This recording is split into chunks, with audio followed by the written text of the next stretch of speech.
Madame, Monsieur, bonsoir. Dans l'actualité de ce 15 mars, à l'étranger, il y a un an, jour pour jour, la révolte populaire éclatait en Syrie.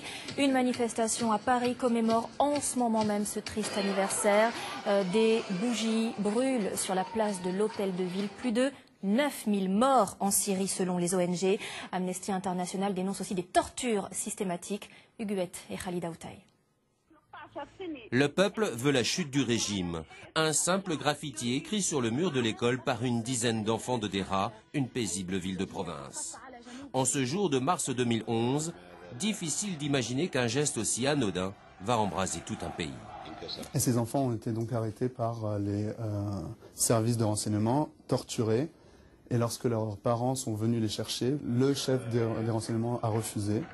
Et donc ça a engendré une manifestation. Malheureusement, le gouvernement a répliqué en tuant quelques-uns d'entre eux. Un cousin d'Odeh Ayash, une grande famille de Deraa, figure parmi les 5 victimes. Les premières d'une longue série de tueries dont il est difficile de prévoir l'issue. 9000 morts à ce jour.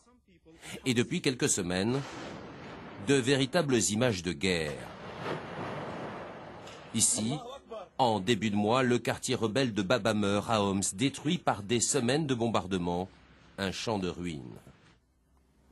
Au fil du temps, les témoignages affluent, Amnesty en a recueilli plusieurs, ils attestent d'un recours systématique du régime à la torture. C'est des pratiques utilisant l'électricité de différentes manières. C'est des gens qui sont suspendus au-dessus du sol et battus. Il y a même un témoin qui nous a montré la façon dont la peau de sa jambe avait été arrachée avec des tenailles.